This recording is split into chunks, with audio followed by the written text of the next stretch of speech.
Good morning, student. Today we are start chapter number 2, New Kings and Kingdom, and it's my lecture number 3. Today our topic is from Urayur to Tanjavur. अभी तक हमने Cholas empire का सिर्फ नाम सुना था.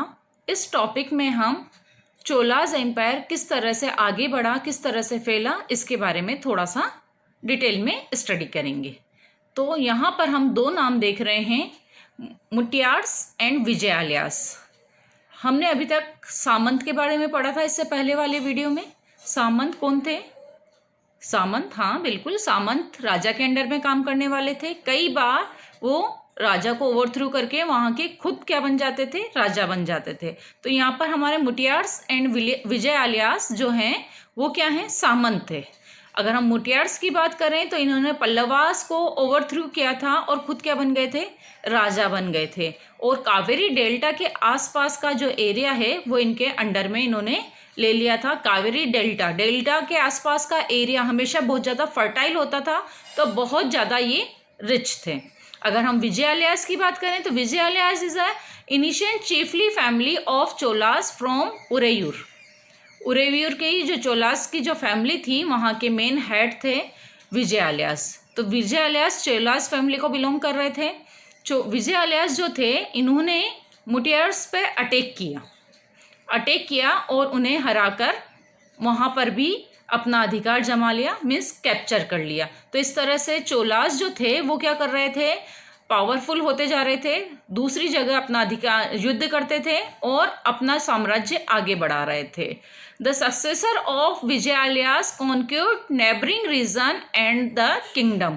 Means जो विजयालयास के बाद वाले राजा थे उन्होंने भी इस प्रोसेस को कैरी ऑन रखा, मीन्स कि दूसरों पर अटैक करना और वहाँ पर उस ज़मीन को कैप्चर कर लेना, जीतना, उस पर्टिकुलर अपने पड़ोसी क्षेत्रों पर राज्य की अटैक किया और वहाँ पर राज्य करने लगे, उसे भी अपने चोलाज एम्पायर में शामिल कर लिया. तो इस तरह से इस प्रोसेस के कारण क्या हो रहा था? Day by day Cholas empire बढ़ता जा रहा था. उन्होंने कहाँ कहाँ मतलब किस जगह को मेनली अपना लिया था? तो Pandavas and Pallava territory were made part of Cholas kingdom. Means Pandavas and Pallavas जो टेरिटरी थी उन्होंने धीरे धीरे क्या किया था? पूरी तरह से कैप्चर कर लिया था और चोलास एम्पायर में उन्होंने उसको शामिल कर लिया था. अगर हम बात करें कि विजयालयास के बाद कौन कौन थे वहाँ के जो बहुत फेमस राजा रहे हैं, तो राजा राज फर्स्ट जो थे वो मोस्ट पावरफुल चोला रूलर रहे हैं, जिनका कि काफ़ी नाम आता है और बहुत ज़्यादा पावरफुल थे. और उन्होंने काफ़ी सारा चोलाज एम्पायर को बढ़ाने का काम किया. और उनके बाद उनके सन थे राजेंद्र फर्स्ट. उन्होंने भी उन्हीं की राह पर चलते हुए चोलाज एम्पायर को काफ़ी आगे बढ़ाया. उन्होंने गंगा वैली जो था एरिया उसको पूरा अडॉप्ट कर लिया, मतलब पूरा अपने अधिकार में ले लिया. और उसके अलावा इंडिया के बाहर भी श्रीलंका, साउथ ईस्ट एशिया को भी उन्होंने वहाँ तक अपने चोलाज एम्पायर को उन्होंने आगे बढ़ा लिया था. मीन्स भारत के साउथ से जो है उसके अलावा श्रीलंका, साउथ ईस्ट एशिया तक भी उन्होंने अपना साम्राज्य को फैला लिया था. तो इस तरह से हमने देखा कि चोलास जो एम्पायर था वो डे बाय डे बढ़ता जा रहा था. अब वहाँ के हम थोड़े से टेम्पल्स के बारे में बात करते हैं. तो our next topic is splendid temples and bronze sculpture. अभी तक हमने सुना है कि जितने भी राजा रहे हैं वो फेमस होने के लिए क्या करते थे? टेम्पल्स बनवाते थे. तो चोलास के टेम्पल भी बहुत भव्य रहे हैं. आपने साउथ इंडियन टेम्पल्स देखे हैं ना? पिक्चर्स तो देखी ही होगी, किस तरह की पिक्चर रहती है, ऊपर से इस तरह का शेप रहता है उनका. तो इस तरह से काफ़ी भव्य टेम्पल रहते थे, काफ़ी उस पर नक्काशी की हुई रहती है, उनकी स्ट्रक्चर अलग ही रहती है. तो इस तरह के चोलास टेम्पल भी काफ़ी भव्य होते थे.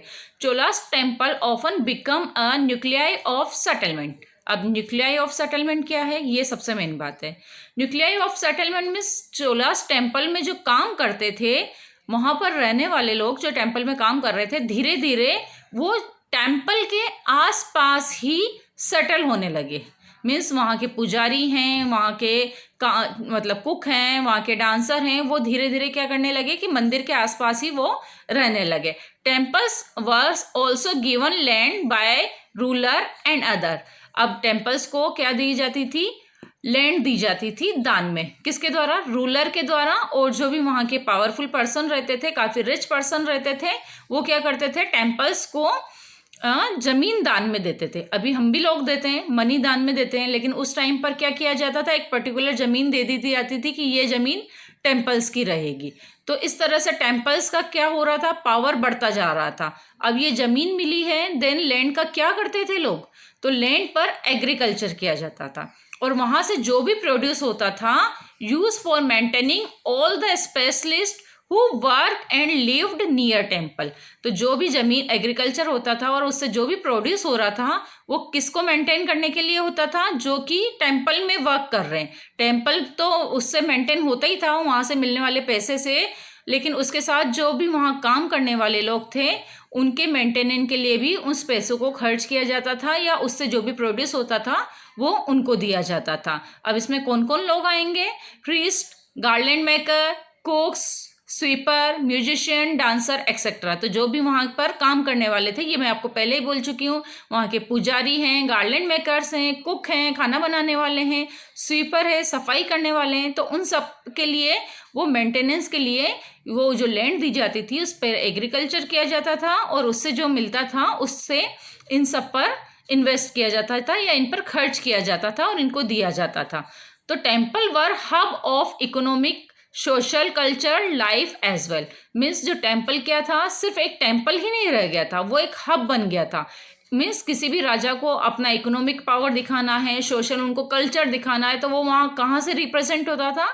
टेम्पल के थ्रू रिप्रेजेंट होता था। और ऑलरेडी रिच था टेम्पल, टेम्पल को किसी तरह से कोई कमी नहीं थी, क्योंकि उनके पास काफ़ी लैंड होता था और वहाँ से जितना भी प्रोड्यूस होता था और जो भी पैसा मिलता था, वो सब कहाँ खर्च किया जाता था? टेम्पल पर, खुद पर और वहाँ के लोगों पर। तो ये तो एक टेम्पल का हमने आंतरिक बताया कि इनर साइड पर क्या काम होता था टेम्पल में अंदर। बट वहाँ की मूर्तियाँ भी काफ़ी फेमस थी। चोलास टाइम पर के जो मूर्तियाँ बनी हैं, ब्रॉन्ज स्कल्पचर्स है, वो काफ़ी फेमस रहा है। तो चोलास का जो मंदिर है, मंदिर के साथ वहाँ की मूर्तियाँ भी काफ़ी फेमस रही है। तो चोलास का जो टेम्पल था, temple there were many craft associate with it. अब सिर्फ टेम्पल फेमस नहीं थे कि हाँ इकोनॉमिकल और सोशल पावर है, उनके साथ जो उनसे क्राफ्ट से जुड़े हुए थे, उसके कारण भी टेम्पल काफ़ी फेमस थे। Bronze image of Cholas period were consider as the finest in the world में वहाँ की जो ब्रॉन्ज की मूर्तियाँ थी, वहाँ की चोलास टाइम की जो मूर्तियाँ हैं ब्रॉन्ज की बनी होती थी और पूरे वर्ल्ड में फेमस थी। वो आज तक भी उस टाइम की मूर्तियों की सराहना की जाती है कि उस टाइम पर इतनी अच्छी मूर्तियाँ चोलास ने बनाई हैं। While most images were the deities, some images were made of devotees as well. तो मूर्तियाँ किसकी बनी होती थी? मूर्तियाँ राजा की, देवी देवताओं की तो बनी होती थी, लेकिन देवी देवताओं के साथ में कई बार वहाँ पर वहाँ के भक्त, जो वहाँ के मेन भक्त थे, उनकी मूर्तियाँ भी हमें देखने को मिली है। मीन्स देवी देवताओं के साथ अगर कोई बहुत ज़्यादा भक्ति में लीन रहे हैं, उनकी मूर्तियाँ भी हमें वहाँ पर मिली है। तो इस तरह से इस वीडियो में हमने चोलास एम्पायर किस तरह से बढ़ा, उनके टेम्पल किस तरह से थे, इसके बारे में जाना है। नेक्स्ट वीडियो में फिर मिलते हैं। Good bye.